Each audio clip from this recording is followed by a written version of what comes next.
Comment te libérer du doute? Cher proactif rêveur, en tant qu'être humain, nous avons tous eu des moments, je suis sûr que tu as déjà vécu ça, où tu ne sais pas quoi faire. Tu doutes de toi-même, tu te dis est-ce que j'ai pris la bonne décision? Est-ce que j'ai fait la bonne chose avec cette personne? Est-ce que je suis à ma place là où je travaille, dans le projet que je suis en train de faire? Est-ce que c'est le projet qui me correspond? Est-ce que mon projet va réussir? Etc. etc. Nous sommes tous proies au doute. Le doute fait partie de notre mental. Notre mental veut avoir des réponses. Notre mental et notre système de survie veut la sécurité. Mais en même temps, si on est envahi par le doute, cela peut beaucoup nous ralentir dans notre épanouissement personnel et dans notre réussite et dans notre spontanéité et dans notre évolution. Parce que nous allons à chaque fois c'est comme si nous mettions en pause la vie. Nous bloquions, nous arrêtons. Plutôt que de suivre le flot et la vague de la vie, nous la mettons en arrêt et nous rentrons dans une sorte de masturbation mentale. On se met à penser à plein de scénarios. Et là, on s'enferme dans une sorte de cercle vicieux. C'est pour ça que dans cette vidéo, j'aimerais te partager quelques clés qui vont t'aider à te libérer du doute et à aller de l'avant. Donc c'est parti, si tu me découvres, je m'appelle Taha Moline, je suis coach de vie, je t'accompagne à libérer ta créativité pour la mettre au service de ta mission de vie. Peut-être que tu as peur de communiquer, peut-être que tu as peur de te lancer. J'aimerais t'accompagner à te libérer de tes peurs afin d'y arriver. Donc allons voir ce sujet croustillant ensemble maintenant. Et donc le doute. Que veut dire le doute? D'où vient le doute? Le doute peut venir de tellement de sources. Ce n'est pas le plus important. Bien sûr, explore ton passé, explore ta relation avec tes parents, tes traumatismes, etc. Parce que souvent, la peur vient très souvent de l'enfance. Mais globalement, quelles sont les solutions pour réussir à gérer ce doute déjà et à réussir à en faire quelque chose de positif, quelque chose qui t'aide à grandir et à aller de l'avant? Alors, le doute, sans aucun doute, c'est quelque chose qui nous freine, comme je te l'ai dit.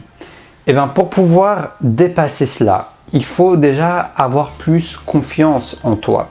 Il faut construire des ponts de victoire, des ponts de petites victoires qui vont s'accumuler et qui vont te donner l'opposé du doute, la confiance.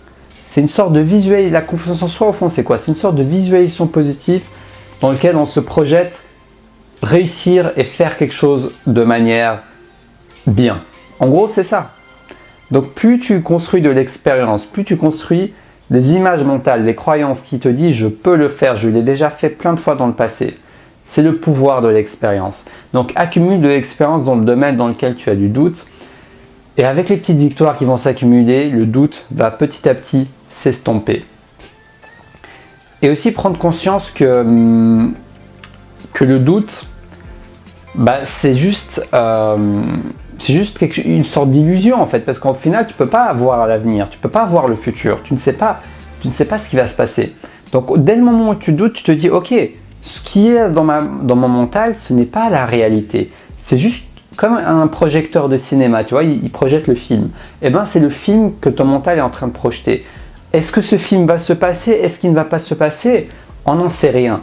Le plus important, c'est de te reconnecter le plus vite possible à la réalité. Tu peux le faire en te reconnectant à tes sensations, à ta respiration, à plein de choses, à regarder l'environnement autour de toi, pour justement prendre conscience que ce qui existe, ce qui a toujours existé, c'est ce qu'il y a ici et maintenant. Et ce n'est pas les projections de ton mental. Les projections de ton mental sont juste ce qu'elles sont, des projections. Donc prends conscience de tes pensées, des images qui viennent dans ton esprit pour avoir un peu plus de recul vis-à-vis d'elles. Ça va beaucoup t'aider. Et bien sûr, essaye de te connecter aussi à une sorte de foi en fait. Tu vois, les gens qui sont dans les religions parlent de foi, mais il n'y a pas besoin d'être religieux pour avoir la foi. C'est un acte humain et spirituel avant tout. Et avoir la foi, c'est tout simplement de se sentir guidé, de se connecter à une sorte d'énergie, à une sorte de force supérieure, que des gens appellent Dieu, l'univers, et de se dire tout simplement que nous ne sommes pas seuls. Et c'est pas juste le dire dans notre mental, c'est de se connecter d'une manière ou d'une autre à cette force, à cette conscience, et de ressentir cette bienveillance et cet amour qui nous accompagne à chaque instant de notre vie. ça aussi, ça aide à se libérer du doute. Parce que le doute, comme je t'ai dit, c'est quelque chose de mental. Mais dès le moment où tu te connectes à cette source divine, à cette énergie, à l'univers, eh ben, tu n'es plus omnibulé, branché dans le mental.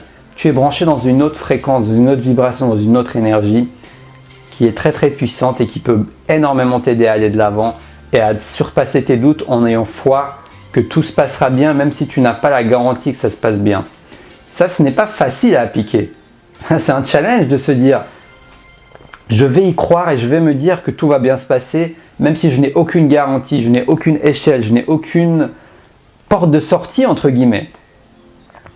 Mais entraîne-toi petit à petit, essaie de te connecter à quelque chose qui va au-delà du matériel.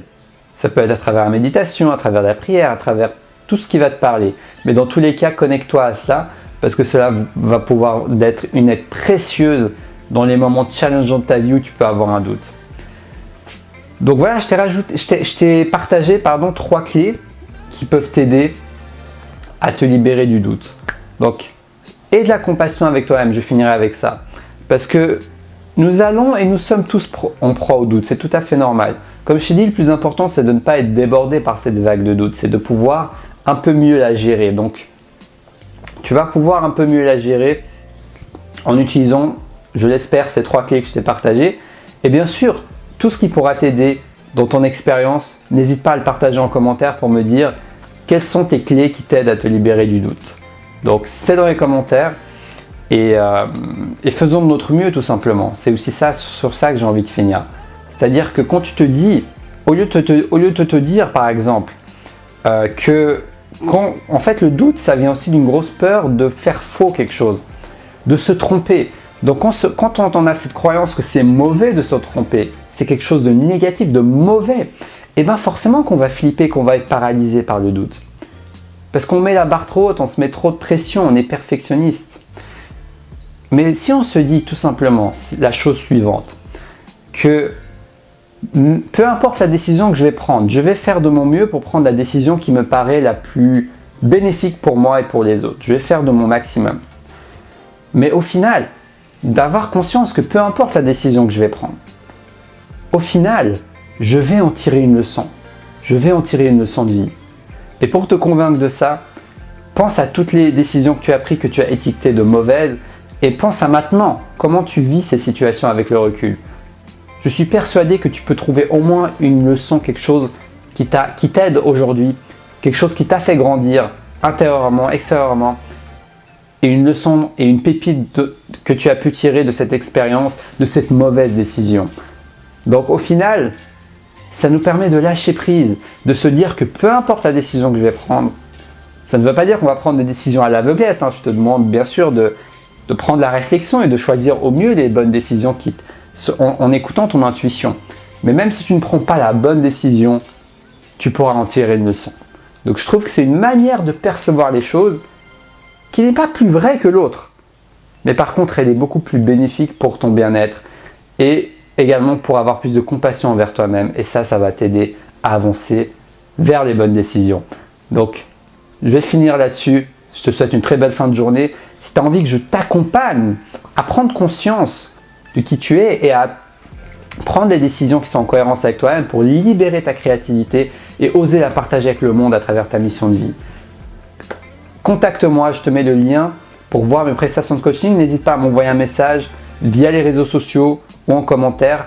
Je te partagerai mon email si tu me contactes et on pourra discuter ensemble si tu veux me poser des questions sur comment je travaille sur une prestation de coaching ou toute autre question.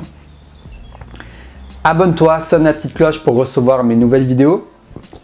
En ce moment, je suis motivé à en sortir des nouvelles, donc n'hésite pas à profiter. Je suis présent sur Instagram, tout est dans la description de la vidéo et dans le commentaire que je vais épingler juste en bas.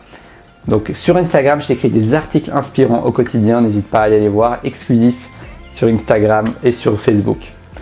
Allez, je te souhaite une belle fin de journée et surtout, reste connecté à ta flamme intérieure.